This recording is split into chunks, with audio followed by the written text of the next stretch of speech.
giving it some pull, you know, keep it going. It's going to be hard to control that at the same time while trying to control the fish if it ain't.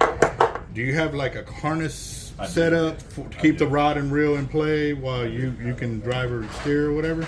Okay, well, that makes hell of a difference there and stuff like that. I just got into jet ski fishing myself and I'm going to strap the harness to the Fish Pro seat. Was my thoughts. You got a Sea-Doo? Okay, so I'm gonna have to check that out because I have not seen them yet. Well, mine's not a good example because it got kind of because I fell asleep right off the road with my Lexus pulling in. Man. All right, boss, you have a good one. They totaled the car out, but they wouldn't cover the jet ski, so basically that sucks. It's like 2 months old. Not as bad as the car, but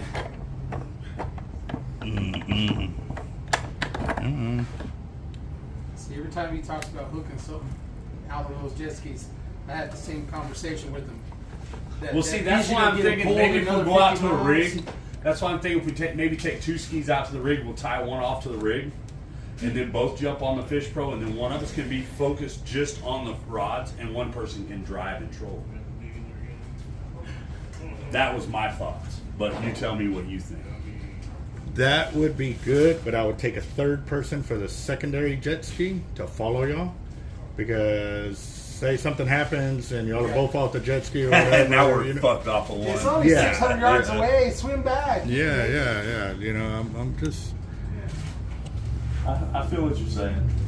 Well, there's just so many what ifs. Yeah. You know, you'd rather explore them while you're on dry land than wait. Oh man, we should have thought of this. You know, it's like worst case scenario kind of deal. But another big thing.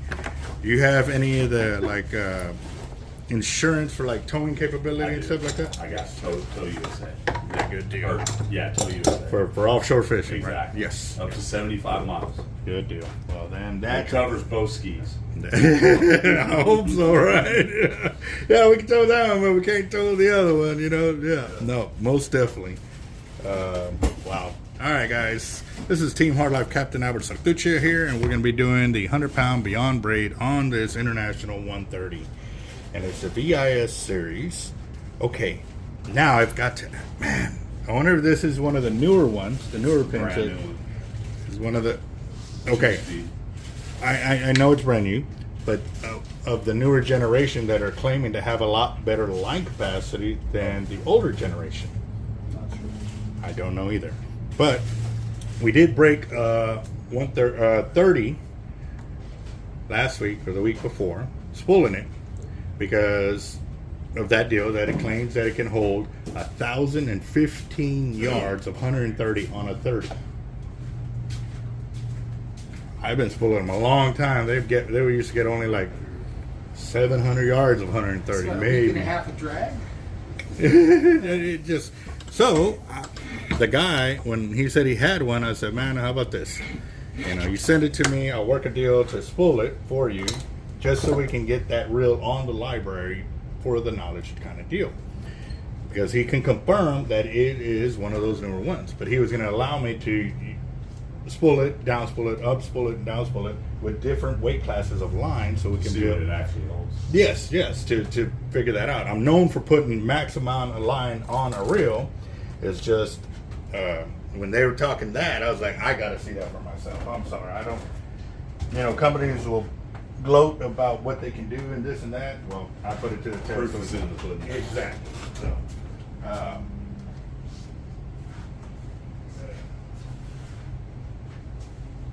the spool doesn't have a spot for my the drum to. You mean that 7 miles of line they were talking about was 10-pound test? Yeah. See, and I did that same test with the Everall 20-aught, and it broke after like 400 yards. And then we sent it in. They fixed it or whatever. Sent it back. It broke again, and then they sent it in, and yeah. So I think it was on the 3rd or 4th try of them, you know, sending it to us and returning that it finally worked. But that day I was doing an Avet 30, and I did it, uploaded it and downloaded it 4 times back to back, and got the line capacity. Then I started the International 30, and I only got several hundred yards of line in, and then it started skipping gears. Oh wow! So the guy he goes, rather it be done here than while he's out there on the fish. Yeah, no doubt. So, and that ain't the first or second time that that's happened. We've had several reels do that, and there's a pin squall that did one, and that one came from Amazon. They sent it back. We ended up getting a new one. It worked the second time, and then the guy ended up catching a monster tiger. DEADCRAB YouTube channel. He actually caught, like, I think it was a 12-foot tiger with it. But yeah, if it hadn't crapped out here, it would have crapped out on that, and you know. See, he was like me all gung ho with, oh yeah, shit, yeah, tiger, 12-footer, that's the baby, let's go, yeah. There ain't nothing wrong. Hey, No, shoot for the stars, bro. Last time I swear to God, I hooked a submarine because it snapped my rod in 2 places, and I had a nice whelp across my chest for about 3-4 weeks. Dang it.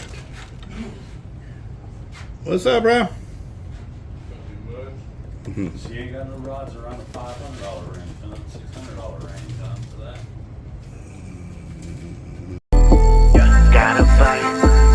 Gotta bite. I think I got a lot of stress on my mind. It's a nice day to go. Yeah, I gotta learn. I'ma call the whole team. I mean, just haul up like 700 pound. I want to do that on the electric drill. I don't want to do that on a hand crank. Actually, I've got video footage at an HXW Raptor, and they had an electronic reel like that. A little smaller though, but it was full electronic. They just hit a button like that and start reeling. Well, we were at 1,000 feet of water. I hook up, boat starts sinking. The captain makes a call for us to head back in, and so we head back in. And well, as we're cranking up, I pull to the surface a 39-inch tilefish, plus my like 7 pounds of weight, you know, and the other guy with the Avet 80 and the other guy with the electric reel, and I beat them to the surface, and I'm already unhooked, taking pictures, this and that, and they're still they're still going after it. So yeah. Oh, I forgot to get it over that. 1,000-foot line, if you're on the bottom, it's going to take you a couple minutes. But Oh yeah. that's just if you got your bait and your weight hooked up to it. If you got anything else that don't care to come up, it's going to. Oh, he tried. You saw the rod bowing back down and everything, but I. Okay, you started this story very interesting. How was the boat sinking?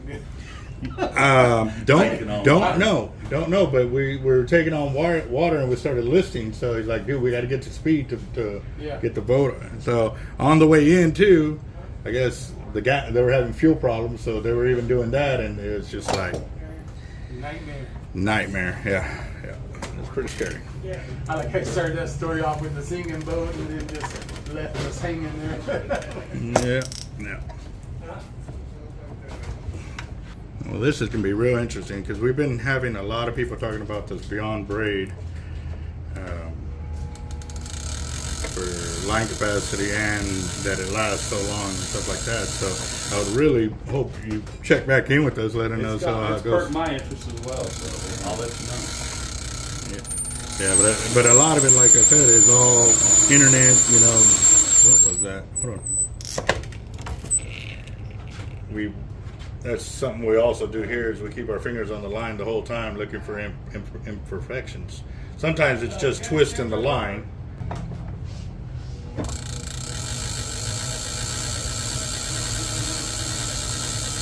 I notice it's on your other reel. Did you spool that up yourself, or have you already been using it?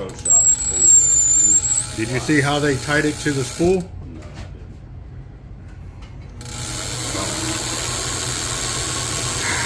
I would highly recommend you letting us down spool it and check the knot to the spool, because a lot of times what they have done, we've actually seen where the knot sits there and spins on there. So if you hook a big fish, no matter how much drag you put on it, the line will peel off the reel. Yeah, that, or they put real thin monofilament under there and seen it break under pressure. And, sure, no problem. Yeah, but we do charge $25.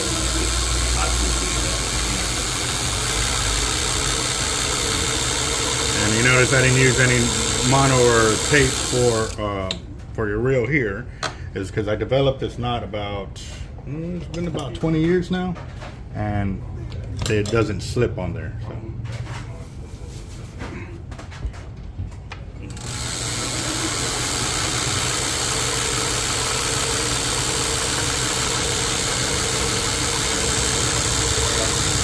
Later, boss.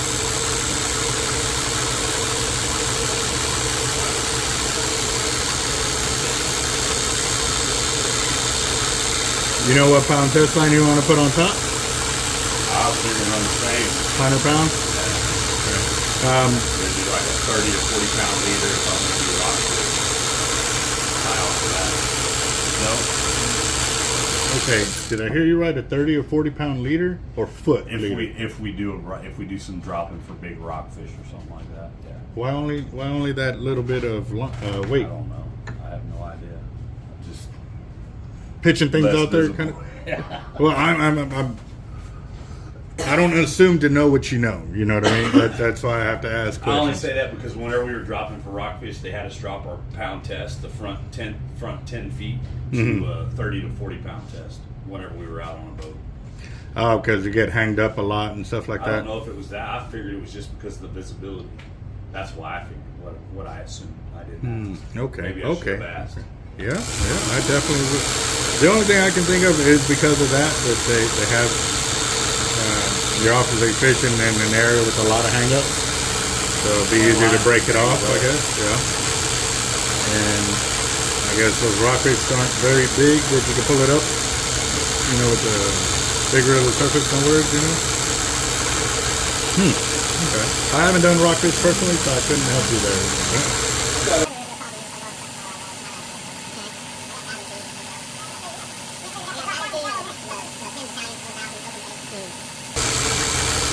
For the lighter stuff.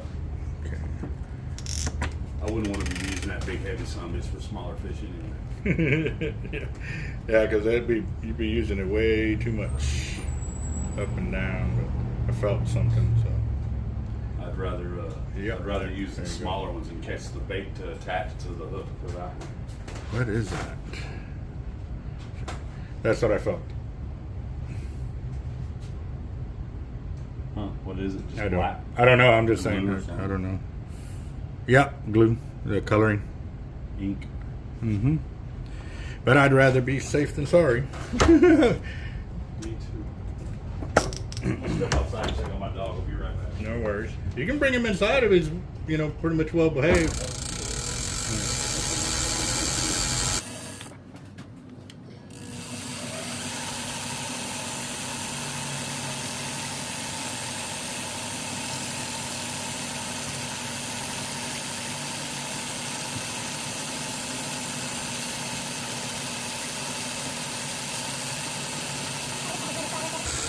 Oh yeah, it definitely does help. If I hadn't stopped the 2 times that I did, I'd be a lot further. Well, we found a clump of coloring on this. There's a big clump, so it hits against my fingers like a big speed bump, so I stopped.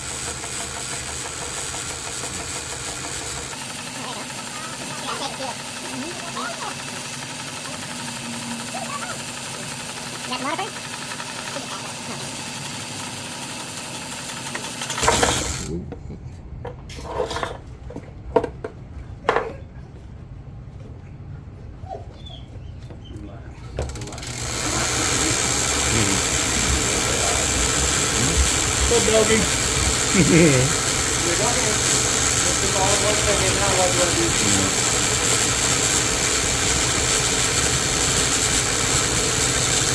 Yeah, look like me when I walk around the tackle shop. I'm trying to see everything.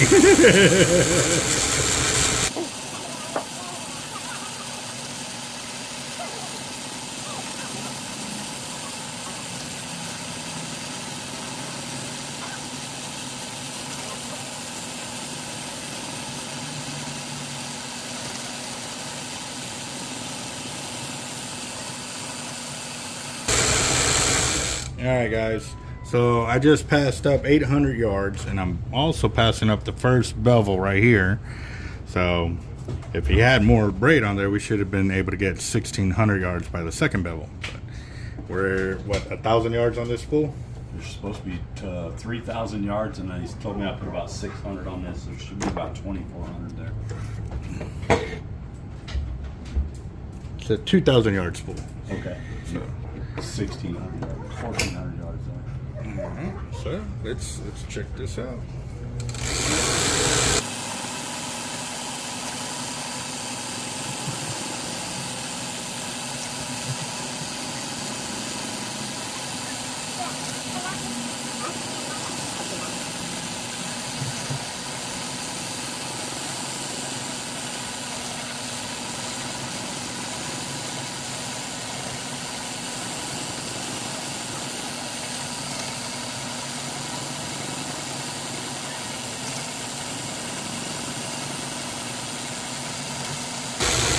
So I gotta ask, why did you go with this type of color pattern? Is this, I mostly see this a lot. I don't, it's either that or that it's all white.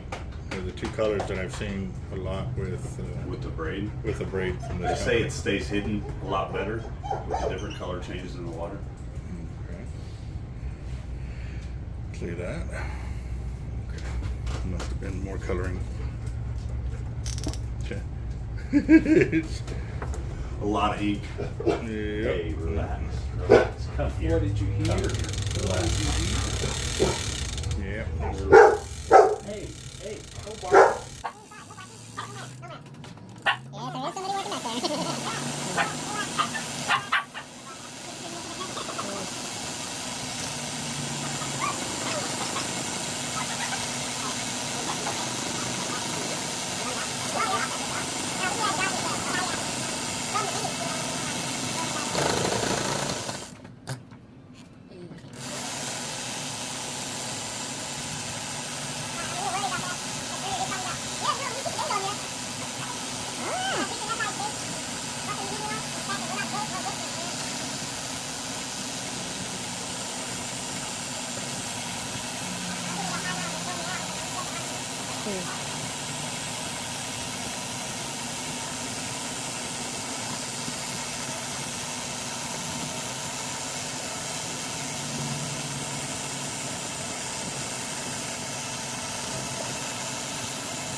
Alright guys, so I've hit 1,600 yards and the bevel is right there, but I know I can get a little bit more because, yeah, it's still shallow, so let's get that in there.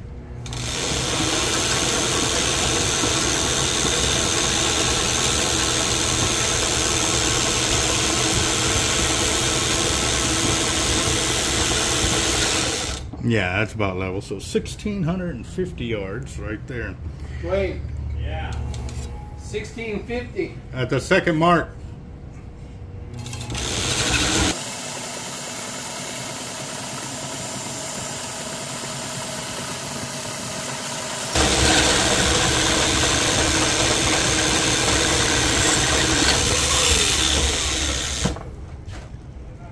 Ooh, that's not good.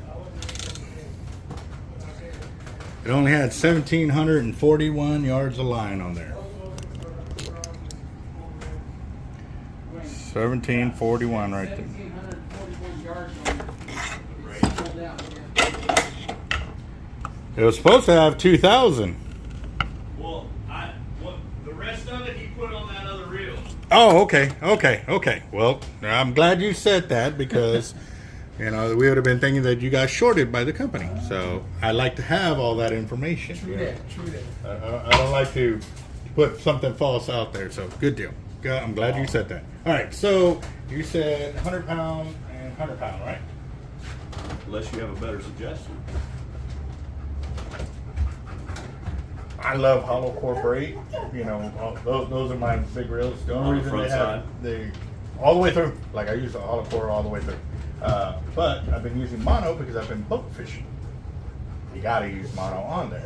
But also too, I'm using 125 pound test or 100, 130. It just all depends how I'm fishing. So, Well, with those, I plan on that being trolling. You know what I'm saying? Trolling some big big fucking lures, trying to hit some patties or seaweed kelp patties and stuff like that. On So the boat hook a or big- off the jet ski? On a jet ski. Okay, so 100 pound would be just fine with that because, again, too, I don't know what kind of setup you have that's going to hold that reel with a rod. Oh, it's more like me holding it. I've got a fucking harness to go around myself that I'm also going to attach to the jet ski. Yeah, but So while I you're, don't get pulled off. but while you're trolling, you're not going to Right. be holding it. Right. So that's the rig that I'm kind of interested in seeing because I don't want to say, oh, let's do 125 pound test or 130 pound test on there, and at the end of the day, you're going to be It gets stuck kind of yanked in the off boat. the boat. You're not going to be able to put that 100 pounds of drag on that thing. You know what I mean? No. You're going to get hurt or something's going to go wrong badly fast. So going with the lighter test line gives you the line capacity that you can be able to play it, but also too you're on a jet ski, so you can follow that thing around for Right. a good amount. I know mine. I got about a 60-mile range on the jet ski, especially if I'm just puttering or about. Right. In eco mode, I can go like 90 miles. And there you go. So you really have nothing to worry about. So it's not about smashing that fish in as fast as possible. Right. Now, if you're on a Not boat, burning then yes, down by a all boat, means. man. You're on a pier, you got stable ground that you can do that. But on a boat or on the jet ski, you're not going to be able to do that. So 100 pound would be just fine, bro. I'm looking at the safety of And as what far they're- as what kind of line to run, the reason I was going with the mono was just to give it something with a little stretch. that, Because they say if you're trolling fast like that, you kind of want the mono on that top side. That way it gives it a little bit of rebound, a little bit of stretch. it's a lot of that too, with the stop and go. That it gives you that stretch for that, but also too, it has backbone. So you see how I spin the line like that? See all the twist it already got on there? Mm-hmm. Monofilament doesn't really do that. I mean, you get twist, but it ain't nothing compared to what the braid would get twist on. So we put you enough mono on there that you can put it out a good ways from the jet ski, because I've also learned too, the farther away you put it from the jet ski, the better. But I've seen where on boats, I mean, they're putting it like right there, Right on the tail side. right on the tail end of your wake and wake. stuff like that. But I have not had any luck that way. When I ran it further away from the jet ski, I've been having a lot more pickups. Okay.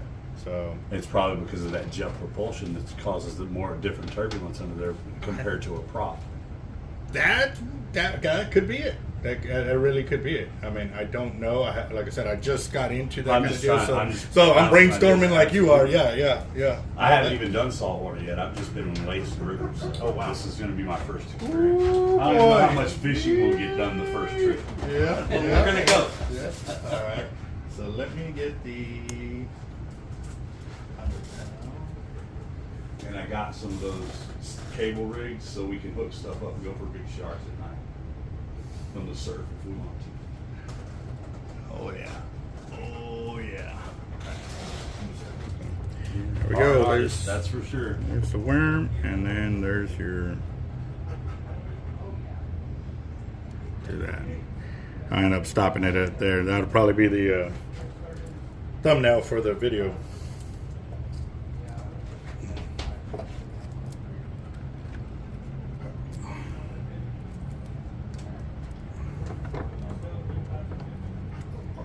You're gonna have to give us the 411 on your channel, man, so we can go. Team Hard Life. That's the video. That's the YouTube channel, guys. I'll give you a follow for sure.